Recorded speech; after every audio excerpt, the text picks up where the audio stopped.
Hello, class. As I was grading your work from week 2, I found that quite a few of you were confused about some of the topics in chapter 2.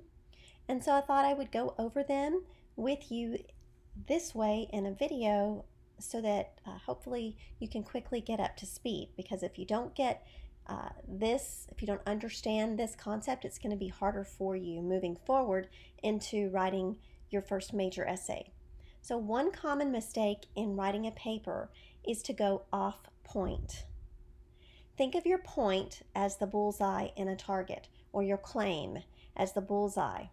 Every sentence and detail in your essay should be relevant, meaning that it hits the bullseye, it supports your claim. Otherwise, your paper is not going to be persuasive.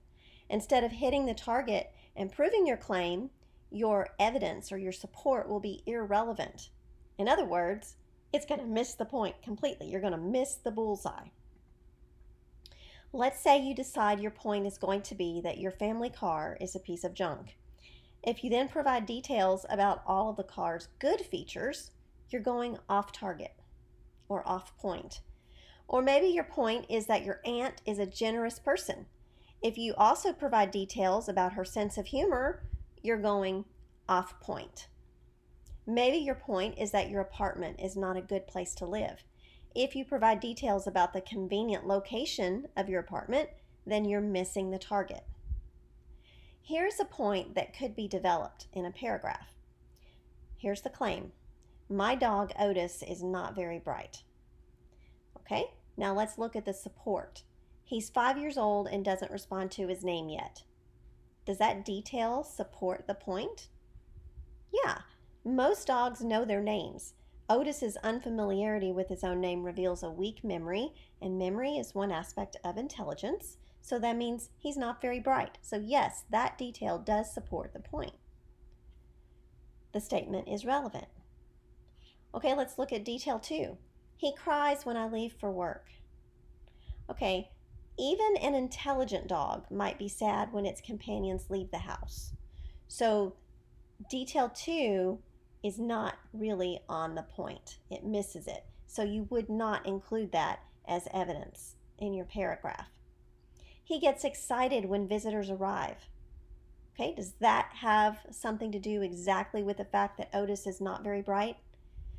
No, because both bright and not so bright dogs are happy to see old and new human friends. So statement 3 is not relevant either. What about this statement? He often attacks the backyard hedge as if it's a hostile animal. Does that support the point that Otis is not very bright? Well, the inability to distinguish between a bush and an animal, friendly or hostile, does suggest a lack of analytical skills. So that one is relevant. It does hit the bullseye. So you can see all of these details now in the target on here. How about detail 5? He gets along very well with my neighbor's cat. Okay, well, maybe he does, but what does that have to do with him not being very bright? It doesn't have anything to do with it, so it's not relevant. And detail 6, I often have to put food in front of him because he can't find it by himself. Does that have anything to do with Otis not being very bright? Yes. Most dogs would recognize food much more often than their owners would like them to. So the fact that Otis can't find food indicates he has poor problem-solving skills. Statement 6 is therefore relevant. You want all the details you provide in a paper to be on target and hit the bullseye in support of your point. And here are the 3 details that go with the fact that my dog Otis is not very bright. Now, this is the other area that I saw some confusion with you on the chapter exercise here, providing enough support. Another common mistake is not providing enough specific details. Truly specific details excite the reader's interest. They show what the writer means. They are the opposite of wordy writing that provides not much support for a point. If you have thin, vague support, your point or your claim doesn't really have strong legs to stand on. Lazy writers are content to produce under-supported paragraphs, according to your textbook. I don't know that I would use the word lazy. I would just say maybe just unaware writers are content in that way. Good writers are willing to take the time needed to think carefully about and build a solid paper. So what I'd like to do at this point is go to the textbook exercise and show you guys. Let's go to the mastery test here.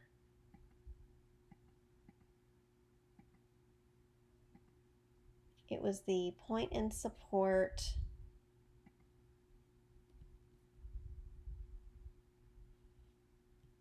You guys did okay on that one.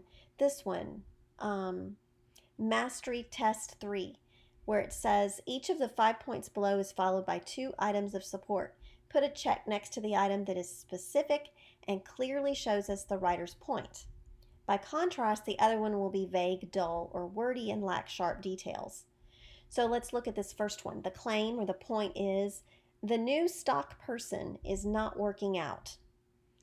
And then A says, when I told him to put up the ad signs in the dairy aisle, he put some of them in the wrong place, so we had to sell those items at a reduced price. The other evening, I caught him in the stockroom talking on his cell phone when he should have been mopping the floors. When he stocked the condiment section, he dropped 2 ketchup bottles, causing a big mess that he was very slow about cleaning up. If his job performance doesn't improve, I will have to fire him. Okay, so that particular amount of evidence is specific. We find out that he did not put up the signs in the right place, and so they ended up having to sell things at a reduced price. He was talking on his phone instead of working. He dropped things, causing a big mess, and then he was slow about cleaning up. Those are some very specific things that the person did not do well.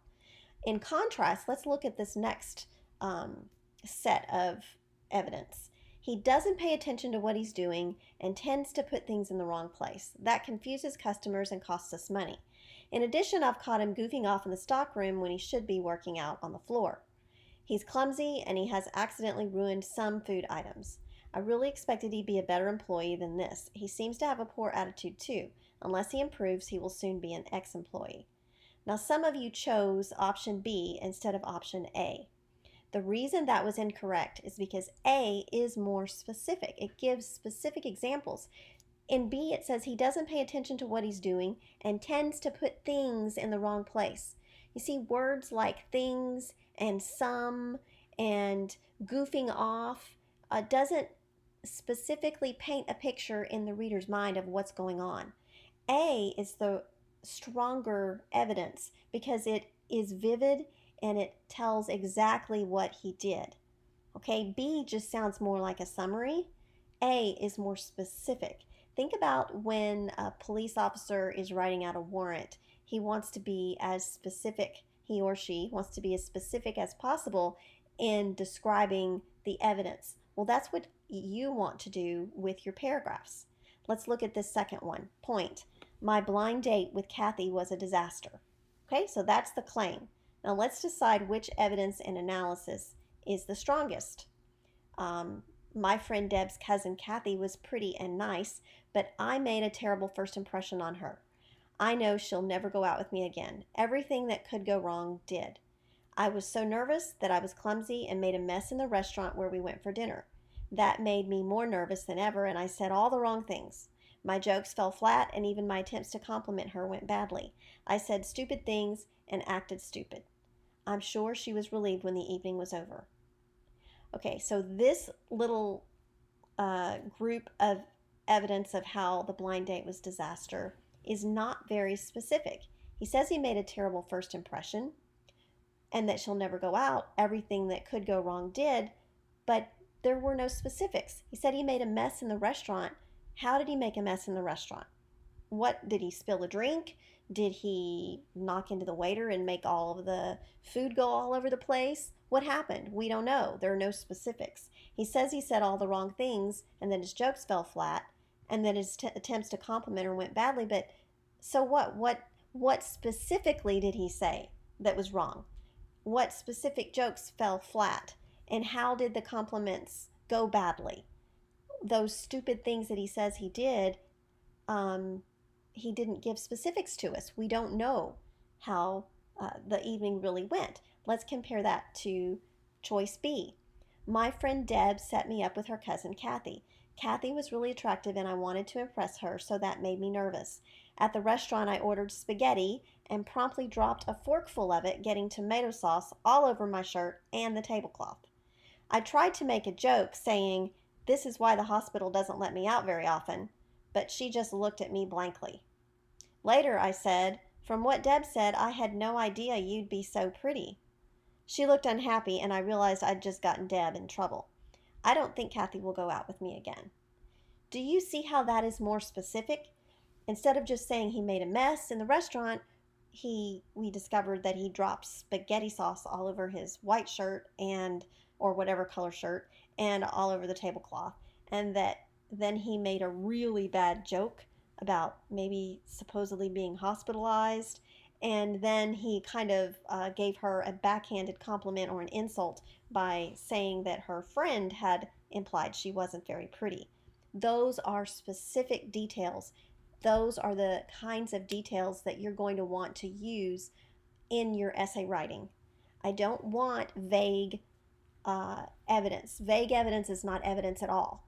Evidence and support that you use should be as specific as possible. I hope this has been helpful, and I look forward to seeing you guys on Thursday. I'm feeling much better, and I appreciate your patience with the substitute and any resulting confusion that may have arisen. You guys have a great day.